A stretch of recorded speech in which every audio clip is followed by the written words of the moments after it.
پاکستان بنایا اس لیے گیا تھا کہ ہم اس کا ایک نمونہ دنیا کے سامنے پیش کریں گے. قائد اعظم نے فرمایا تھا کہ ہم یہ چاہتے ہیں کہ پاکستان کی صورت میں عہد حاضر میں اسلام کے اصول حریت و اخوت و مساوات کا ایک نمونہ قائم کر کے دکھائیں. کہاں ہے وہ؟ بھٹک گئے، سو گئے. پہلی بات میں مولانا سے معذرت کے ساتھ عرض کروں گا. مولانا نے فرمایا تھا کہ یہاں ایمان بہت ہے، نمازی اکثریت میں ہے. مجھے ادب کے ساتھ اختلاف، ایمان نہیں ہے. یا قرآن جھوٹا ہے یا ہمیں ایمان نہیں ہے. قرآن کہتا ہے انتم الاعلون ان کنتم مومنین، اگر تم مومن ہوگے تم ہی سربلند رہو گے. ہم تو سربلند نہیں ہیں تو کیا کہیں گے قرآن جھوٹا؟ ایمان نہیں ہے. ہمیں موروثی عقائد مل گئے ہیں اپنے والدین سے. ہم by birth accident of birth مسلمان ہو گئے ہیں. ہم نے اسلام کی کوئی قیمت نہیں دی ہے، اسلام کو کوئی تکلیف جھیل کر اپنے لیے اختیار نہیں کیا ہے. پہلا مرحلہ ہے یا ایھا الذین آمنوا آمنوا باللہ ورسولہ والکتاب الذی نزل علی رسولہ. اے ایمان والو ایمان لاؤ. ایک درجے میں تو ایمان والے ہو، اقرار باللسان کر رہے ہو آمنت باللہ کما ہوا باسمائہ وصفاتہ وقبلت جمیع احکامہ، اقرار باللسان وتصدیق بالقلب. آمنت باللہ وملائکتہ وکتبہ ورسلہ والقدر خیرہ وشرہ من اللہ تعالی والبعث بعد الموت. لیکن یہ اقرار باللسان ہے، کبھی ذرا دلوں میں جھانکو. تصدیق بالقلب ہے. تصدیق بالقلب ہو جائے تو زندگی کا نقشہ بدل جائے، سوچ بدل جائے، ترجیحات بدل جائیں. آج زندگی سب سے عزیز ہے، پھر شہادت کی موت اس سے کہیں زیادہ عزیز ہے. نشان مرد مومن بات گویم جو مرد آیت تبسم پر لبے اس. تو پہلا مرحلہ ہے ایمان کی تجدید. ایمان کو تازہ کرو، ایمان کو تازہ کرو، اور اس کے لیے منبع اور سرچشمہ قرآن حکیم. هو الذی ينزل علی عبدہ آیات بینات لیخرجکم من الظلمات الی النور. قرآن سے ہی لوگوں کو بلاؤ، تلاوت آیات کے ذریعے سے لوگوں کو کھینچو. یہ میگنیٹ ہے جو سلیم الفطرت لوگوں کو کھینچ لے گا. پھر اسی کے ذریعے سے تزکیہ کرو. یا ایھا الناس قد جاءتکم موعظۃ من ربکم وشفاء لما فی الصدور. تمہارے سینوں کے اندر جو روگ ہیں ان کا علاج بھی یہی قرآن ہے. پھر اسی کی تعلیم دو. یتلو علیہم آیاتہ ویزکیہم ویعلمہم الکتاب والحکمہ. یہ پہلا مرحلہ.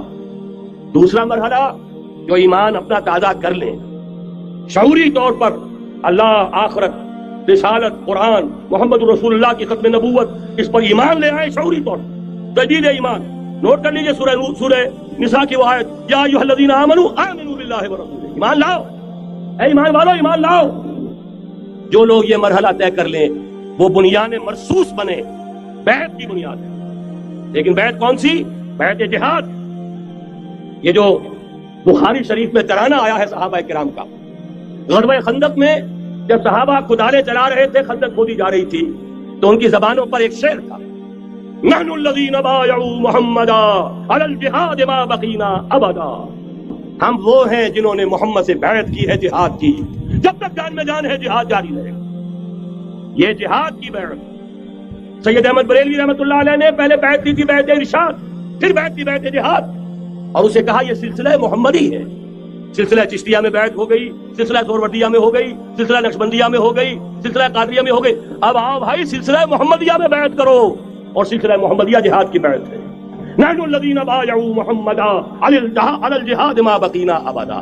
اس جہاد کی بیعت سے منظم ایک امیر کا حکم، بایعنا رسول اللہ صلی اللہ علیہ وسلم علی السمع والطاعۃ فی العسر والیسر والمنشط والمکرہ وعلی اثرۃ علینا وعلی لا ننازع الامر اہلہ وعلی ان نقول بالحق اینما کنا لا نخاف فی اللہ لومۃ لائم.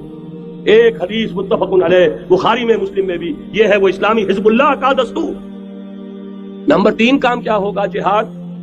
جماعت بن گئی جہاد، لیکن جہاد کا پہلا مرحلہ جہاد باللسان، زبان سے جہاد. دعوت، تلقین، نصیحت، اور ان سب کا مرکز و محور قرآن. جہاد بالقرآن، جہاد باللسان، جہاد بالقرآن.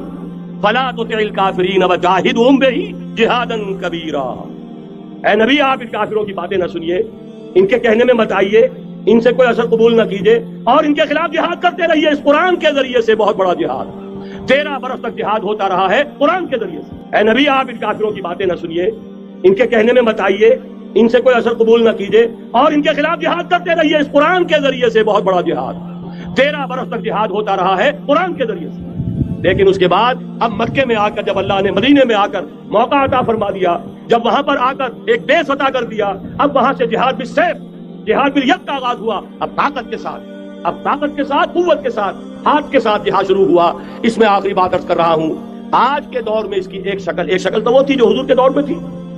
313 کے مقابلے میں 1000 یا 4000 3000 آ گئے تھے احد میں، ادھر سے 1000 نکلے تھے، بعد میں 300 چلے گئے واپس تو 700 رہ گئے۔ آج کا معاملہ کچھ ذرا مختلف ہے۔ نمبر 1 تو یہ کہ جو حکمران ہے وہ خود مسلمان ہے۔ بے نظیر بھٹو کو بھی کسی نے آج تک کافر تو نہیں کہا، چاہے وہ کفریہ کلمات کہتی رہتی ہے۔ اسلامی شاعر کا مذاق اڑانے کے بعد اور کون سی کسر رہ گئی؟ لیکن فتویٰ کسی نے لگایا نہیں، لہذا مسلمان ہی حکمران ہے۔ نمبر 1 وہاں یہ تھا، ایک طرف کافر ایک طرف اہل ایمان، کلیئر کٹ جو ہے معاملہ موجود تھا۔ دوسرے یہ کہ یہاں سٹینڈنگ آرمیز ہیں، پیراملٹری فورسز ہیں۔ وہاں کیا تھا؟ ادھر بھی والنٹیئر ادھر بھی والنٹیئر، کوئی سٹینڈنگ آرمی کوئی ٹرینڈ آرمی موجود نہیں تھی۔ 313 بھی والنٹیئر تھے، 1000 بھی والنٹیئر تھے، البتہ یہ کہ اسلحہ کا فرق تھا۔ لہذا آج کی دنیا میں معاملہ، اس کی ایک مثال ایرانیوں نے پیش کر دی ہے، اور وہ ہے یک طرفہ جنگ، غیر مسلح پرامن منظم احتجاج۔ سڑکوں پر نکل آئیں گے جب طاقت ہوگی، جب نہیں چلنے دیں گے اس نظام کو، نہیں دیں گے ٹیکس، نہیں چلنے دیں گے ان بینکوں کو، پکیٹنگ ہوگی، گھراؤ ہوگا، نہیں چلنے دیں گے، سود حرام ہے، اللہ اور اس کے رسول کے خلاف اعلان جنگ ہے، نہیں چلنے دیں گے۔ لیکن اس کے لیے پہلے طاقت ہو، صداقت کے لیے جس دل میں مرنے کی طرف، پہلے اپنے پیکرے خاکی میں جان پیدا کرے۔ محمد عربی نے مکے میں نہیں شروع کر دیا تھا جہاد صلی اللہ علیہ وسلم، حالانکہ 150-200 آدمی تو وہاں بھی موجود تھے، لیکن یہ کہ نہیں، آپ حالات عالم اسباب ہے، اس کا جائزہ لے کر کوئی قدم اٹھائیں گے۔ قرآن میں خود کہا گیا ہے، اے مسلمانوں پہلے تم 10 پر 1 بھاری تھے، اب تمہارے اندر الآن فیکم ضعفا، اب کچھ کمزوری آ گئی ہے، اب 2 پر 1 بھاری رہے گا۔